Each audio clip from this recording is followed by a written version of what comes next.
Bendito Deus, Pai Santo, Senhor da Glória, estamos em Tua presença, ó Deus, agradecidos pela Tua bondade. Muito obrigado, Senhor, pela Tua bondade. Obrigado, Senhor, pela Tua graça. Obrigado, Senhor, pela manifestação de Jesus Cristo, nos trazendo perdão, esperança, salvação, redenção, nos dando herança, Senhor, entre os santificados. Pai querido, Deus Todo-Poderoso, manifesta o teu poder na vida da igreja. Guarda os meus irmãos, guarda a tua igreja, guarda os teus servos, manifesta, Senhor, a tua graça nas famílias, pais, mães e filhos, ó Deus, que todos possam zelar, Senhor, pelo bem-estar uns dos outros, pelo teu temor. Deus fiel, guarda, meu Senhor, a tua igreja, tem misericórdia da tua igreja entre as nações, tem misericórdia da tua igreja na nossa nação. Senhor, tu conhece, meu Senhor, os males sociais, o pecado, a corrupção, a perversidade, a violência, e a tua igreja, Senhor, sofre por causa disto. Amado Pai, tenha misericórdia do teu povo, dá graça a cada servo teu. No maravilhoso nome de Jesus Cristo te pedimos. Amém. Saudamos a todos com a paz de nosso Senhor Jesus Cristo. Estamos de volta para apresentar o programa A Voz da Igreja, programa da Escola Teológica União e Crescimento, a Unicresce. O nosso desejo e compromisso é trazer a palavra de Deus, tendo sempre o pensamento: vão ouvir, vão se converter, vão receber a bênção de Deus, receber a herança eterna, vão se tornar cidadãos dos céus, porque é assim que Deus planejou. Foi isso que Deus planejou. É o que Deus quer para cada um, uma mudança poderosa. É tanto que está escrito que Deus não tem prazer na morte do ímpio. Pelo contrário, ele deseja, almeja que cada um se converta do seu mau caminho e viva. Então, vamos à leitura da palavra de Deus. O nosso texto, meus queridos irmãos, para hoje é Gálatas, capítulo 3, versículos 8 a 15. É o texto de hoje. Nós vamos receber a graça, você vai prestar atenção, conferir e vai ser uma bênção. Então vamos à leitura. Gálatas 3 e 8. Ora, tendo a Escritura previsto que Deus havia de justificar pela fé os gentios, anunciou primeiro o evangelho a Abraão, dizendo: todas as nações serão benditas em ti. De sorte que os que são da fé são benditos com o crente Abraão. Todos aqueles, pois, que são das obras da lei, estão debaixo da maldição, porque escrito está: maldito todo aquele que não permanecer em todas as coisas que estão escritas no livro da lei para fazê-las. E é evidente que pela lei ninguém será justificado diante de Deus, porque o justo viverá da fé. Ora, a lei não é da fé, mas o homem que fizer estas coisas, por elas viverá. Cristo nos resgatou da maldição da lei, fazendo-se maldição por nós, porque está escrito: maldito todo aquele que for pendurado no madeiro, para que a bênção de Abraão chegasse aos gentios por Jesus Cristo e para que, pela fé, nós recebêssemos a promessa do Espírito. Irmãos, como homem, falo: se o testamento de um homem for confirmado, ninguém o anula, nem o acrescenta. Querido Deus, Pai Santo, Pai bondoso que está nos céus, nós te louvamos, bendizemos, ó Senhor, e agradecemos pela tua bondade. Continua conosco, Senhor, nos dando graça, entendimento da tua palavra, prazer, Senhor, em conhecer, em expor, proclamar a palavra santa que transforma, Senhor, que converte, que faz, ó Deus, a pessoa entender o propósito divino. Pai bondoso, Pai querido, ouve a nossa petição. Em nome de Jesus Cristo te pedimos. Amém. Meus queridos irmãos, estamos de volta. Programa A Voz da Igreja. Que o Senhor Deus abençoe você, que o Senhor Deus abençoe cada um dos nossos ouvintes, cada um dos nossos irmãos, dos nossos ajudadores. Eu louvo a Deus, eu tenho uma dívida também impagável com o povo de Deus, com a Igreja do Senhor Jesus.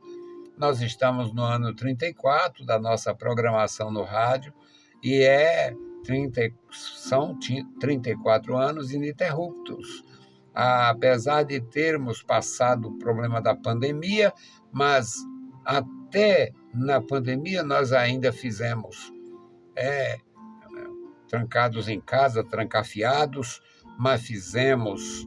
E eu louvo a Deus, porque naquele período até os patrocinadores vinham na minha casa. Eles sabiam que eu não tinha, a maioria me conhece, sabe?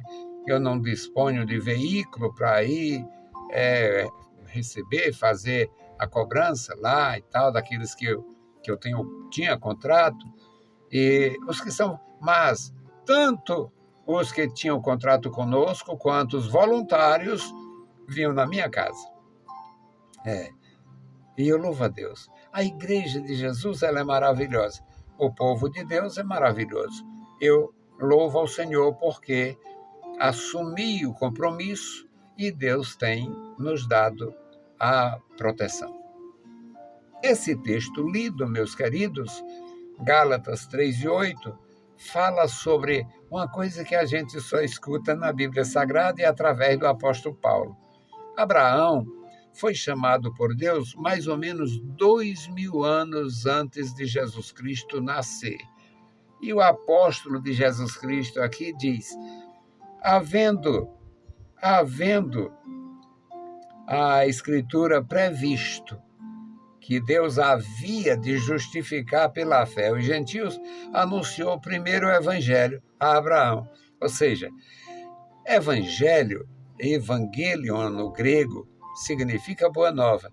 Mas no tempo de Abraão não existia nem a Grécia. Não existia a nação grega, não existia. Os helenos eram um punhado de pessoas numa ilha, um punhado noutra ilha. Não existia a estrutura. Não tinha. As cidades da época de Abraão, na verdade, eram pequenos aglomerados de casas. A Salém dos dias de Abraão, que é Jerusalém, era um punhado de casas, lá onde o Melquisedeque era rei e sacerdote. Era um punhado de casas. A Caldeia, Ur dos caldeus, onde Abraão viveu, era um aglomerado de casas. É como se fosse um distrito hoje, na nossa linguagem. Então, 2.000 anos antes de Cristo, o apóstolo diz aqui que Deus anunciou o evangelho. Evangelho significa boa nova, e é do grego. Acontece que Abraão recebeu as boas novas lá na Caldeia, 2.000 anos antes de Cristo. E as boas novas eram o seguinte: sai da tua terra que eu vou te abençoar. Sai da tua parentela, da casa do teu pai, vai para o lugar que eu te mostrar, eu te mostrarei o lugar, você sai e será uma bênção. Eu te abençoarei, abençoarei os que te abençoarem, amaldiçoarei os que te amaldiçoarem, você será uma bênção para todas as nações.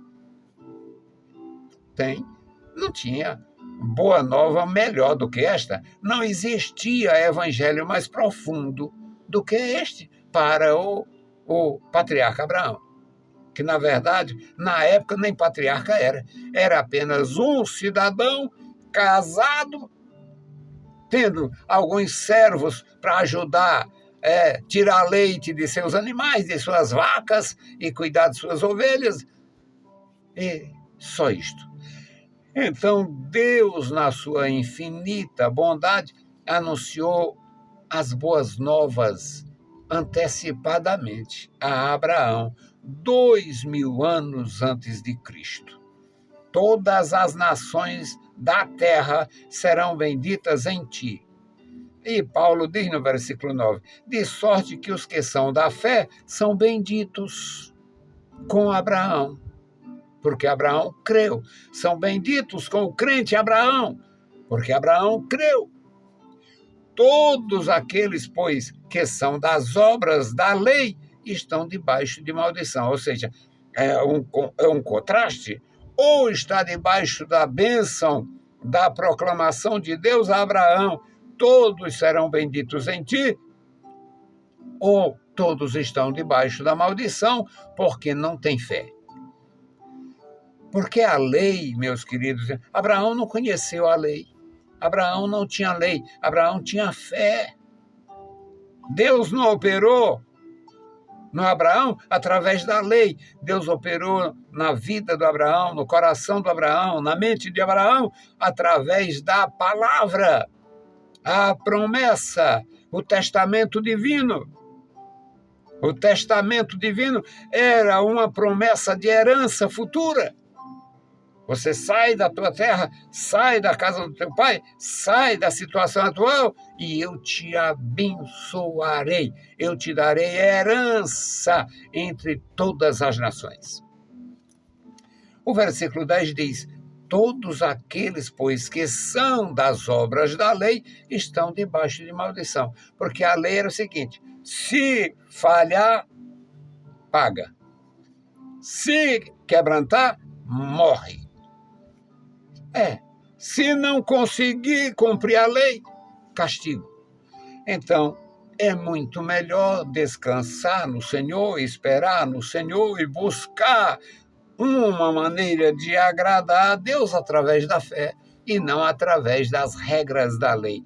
As regras da lei não eram mortais, mas o homem era incapaz de cumprir todas as regras da lei. Alguns pregadores que gostam realmente, sabem falar, sabem fazer a obra de Deus, diz, o único que podia cumprir a lei sem problema, sem gemer, era nosso Senhor Jesus Cristo, o Cordeiro de Deus, porque este veio sem pecado. Resultado, meus amados, diz que é a palavra de Deus. E o versículo 11, o apóstolo Paulo diz, é evidente que ninguém será justificado diante de Deus pela lei. Ninguém consegue ser justificado diante de Deus pela lei. Ninguém. Mas sabe como é que somos justificados diante de Deus? Pela fé. Porque está escrito, versículo 11, porque o justo viverá da fé. É a fé em nosso Senhor Jesus Cristo. É a fé no sacrifício do Filho de Deus. É a fé na oferta do Filho de Deus. É a fé que faz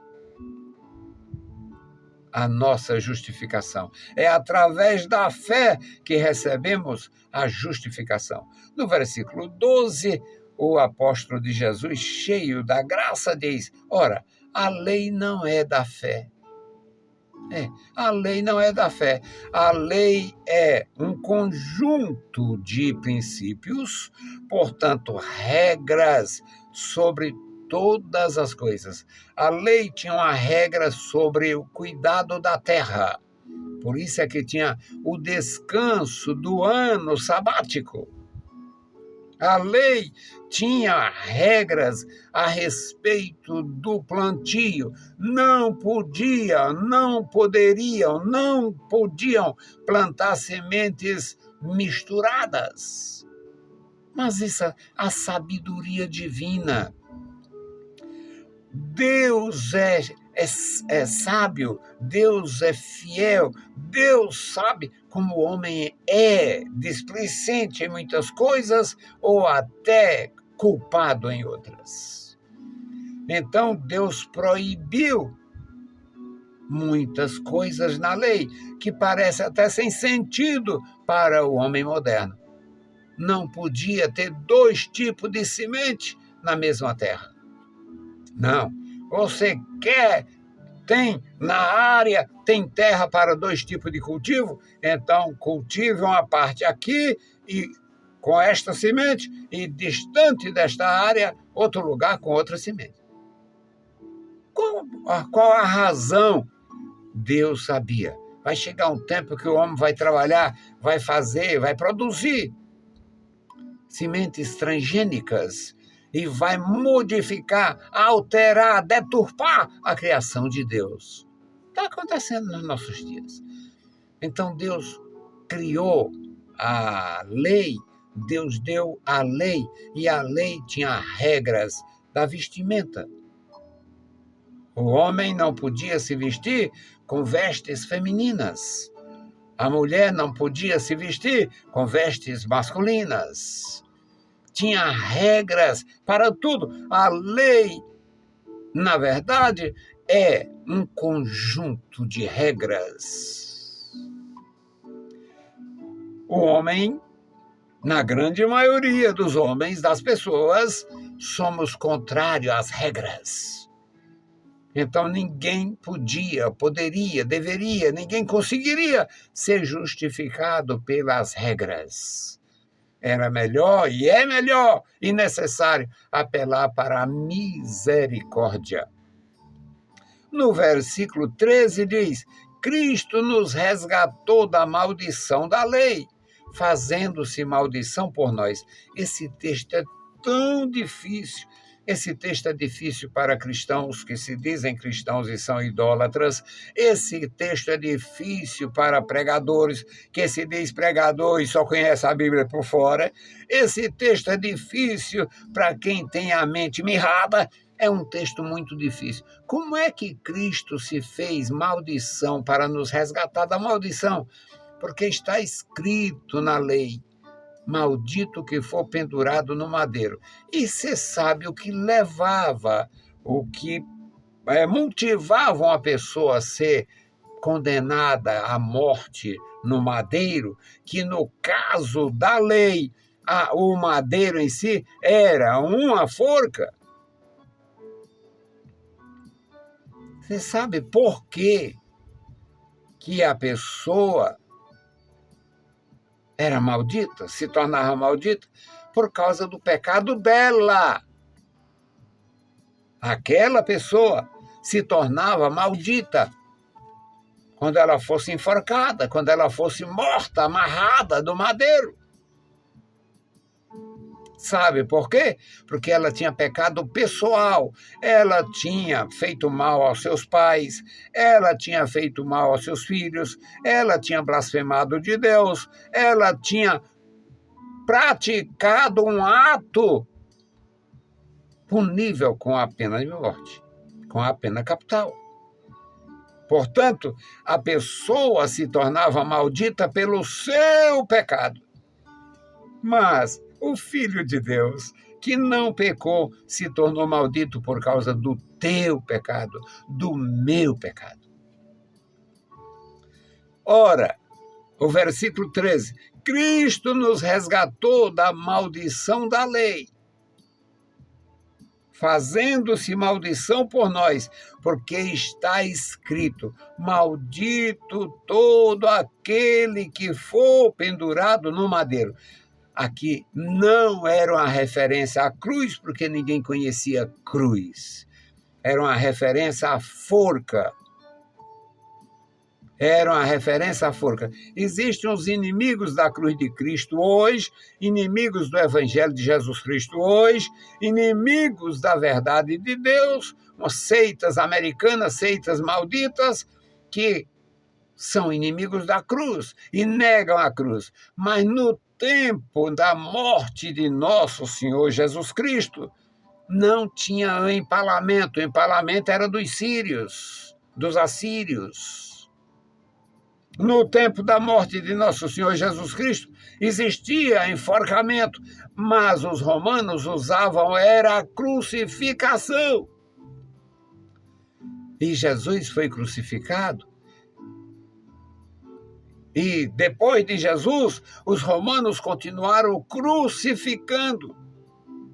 Milhares de pessoas foram crucificadas antes de Jesus e depois de Jesus, porque os romanos, eles supliciavam os seus condenados com açoites e executavam com a crucificação.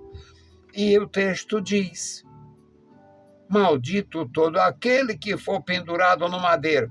Aqui a referência é a maldição da lei e o enforcamento utilizado no contexto da lei. No Novo Testamento, o condenado era supliciado, açoitado e executado na cruz. E foram milhares de crucificados. Claro que também tinha outras formas de martírio. Tinha algumas pessoas que eles amarravam numa árvore e botavam cargas e mais cargas de lenha nos pés deste condenado e tocavam fogo ali, e a pessoa, além de morrer na fogueira, morrer através do fogo, ainda era carbonizada. Mas a grande maioria dos mortos dos romanos, eles usavam a espada, degolava, e eles usavam a crucificação. Quando eles tinham interesse de expor, de desmoralizar, de fazer com que aquela morte se tornasse um exemplo, eles crucificavam. O versículo 14 diz: para que a bênção de Abraão chegasse aos gentios por Jesus Cristo, e para que, pela fé, nós recebamos a promessa do Espírito, a filiação.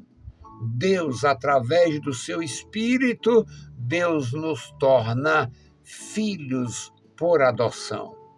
O Espírito de adoção foi dado através de Jesus Cristo. E o último versículo, meus amados, diz aqui: irmãos, como homem falo, se o testamento de um homem for confirmado, ninguém o anula e nem acrescenta. E nós sabemos a seriedade. Paulo era um homem versado, dotado de conhecimento jurídico. Ele era realmente formado em direito romano, conhecia profundamente. E ele fala sobre o testamento do homem. O testamento dos homens não pode ser alterado. O que o testamento de um homem diz a respeito do outro, o que fica de herança no testamento de um homem é respeitado ainda hoje. E ele, falando do testamento dos homens, se o testamento dos homens não pode ser anulado após a confirmação, imagina o testamento divino, o testamento de nosso Deus, o testamento de nosso Senhor Jesus Cristo, fazendo de você um herdeiro da bênção de Abraão, um herdeiro da fé em nosso Senhor Jesus Cristo, um herdeiro da graça salvadora, herdeiro do reino dos céus. Que o Senhor nos abençoe, nos guarde, nos ajude e nos ensine a esperar na sua misericórdia. É apelar para o Senhor e não confiar na lei. Os que buscavam a justificação pela lei nunca foram justificados.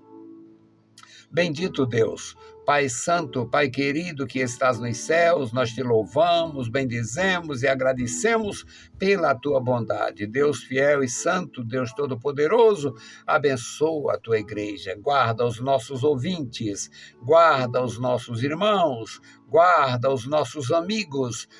Senhor, desperta em cada um, Senhor, a fé, a graça, Deus, que possam receber a palavra santa, que possam receber o perdão dos pecados, que possam confessar Jesus Cristo e receber a salvação, tornando-se assim herdeiros dos céus, herdeiros do reino de Deus, envolvidos na aliança divina, o testamento divino, a herança do Senhor. Pai bendito, abençoa e guarda toda a tua igreja na cidade e no campo, manifesta o teu poder. Este memorial da oração, toma em tuas santas mãos. Tu conhece, meu Senhor, cada família, cada indivíduo, homens e mulheres, jovens e adultos, os idosos na tua casa, socorre cada um, estenda sobre cada um de nós